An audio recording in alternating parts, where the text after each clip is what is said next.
I feel like a more accurate name for this would have been Gaslighting, the movie. The Invisible Man is directed by Lee Winnell and stars Elizabeth Moss and Oliver Jackson-Cohen. Invisible Man tells the story of Cecilia, a woman who's being stalked and taunted by her abusive husband who has found a way to make himself invisible. This was a crazy movie. That's really it. This was just a really crazy movie. From start to finish, I was shook the whole time. Let's get right into it. So it worked. First and foremost, the performances in this movie were out of this world, but I have to give major props, huge props, to Elizabeth Moss. She absolutely killed it in this movie. Her performance was the linchpin to everything. If you took it out, if someone else tried to do this, I don't know if it would have worked as well. I can't really say. But she was everything that this movie needed. She did a great job of showing the levels to this character. You really understand her psychologically and what she's going through. You really feel bad for her because you see all the stuff she has to go through. Even the stuff before this whole invisibility thing was really bad. So you really sympathize with her throughout this whole movie, and that's really because of Elizabeth Moss's great performance. Also want to give a shout out to the supporting cast. They also did a great job of playing off of Elizabeth Moss, but also adding different elements to this story, different perspectives to the whole situation that's happening to Cecilia. People that either kind of believe her or they're brushing her off and not really taking her on. Next thing, the sound and cinematography. I'm gonna put these two together because both of these helped really sell Adrian as the villain, as the Invisible Man, as this force that you can't see but you're really scared of. From the way they move the cameras around, the sound design, everything makes you on edge. So even when you don't see this guy around, you know he's there, the characters know that he's there, and it just really leaves you on edge. Also, they use some really creative ways of this guy attacking people. It really comes out of nowhere too sometimes. They're not really expecting it and then bam, something happens and it just catches you off guard, which I thought really helped build the tension and the suspense of the movie. Sometimes you would see a shot of Elizabeth Moss and she's doing something. The camera pans away from her to something else in the room and you're wondering, is he there? Is it him that they're trying to show us? And then it pans back to her. So then you're already on edge, like, is he right there? I don't know. And then she'll say something or something will happen and then you know immediately that he's there. But I love that build-up. It's not necessarily a jump scare. Sometimes it's something very subtle that's about to happen, or it just goes 0 to 100. That's something I really appreciate about this movie, is that this was not trying to be a jump scare fest. This was a suspenseful thriller, a psychological thriller that had a lot more substance to it.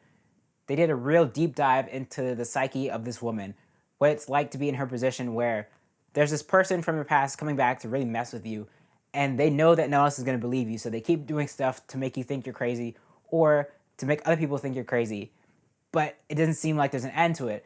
You really feel the desperation for Cecilia. Like, everything she tries doesn't work. Every time she tries to tell somebody what's going on, it backfires, and it just becomes this cycle, and you're wondering how she can get out of this. I really think the writing on this was so solid because you really understand all the levels to her character, but also Adrian as a villain and the people around her. Going into this movie, I was a little worried about the invisibility stuff. I wasn't sure if they were going to be able to totally pull it off without it coming off as cheesy, but I am happy to say that is not the case.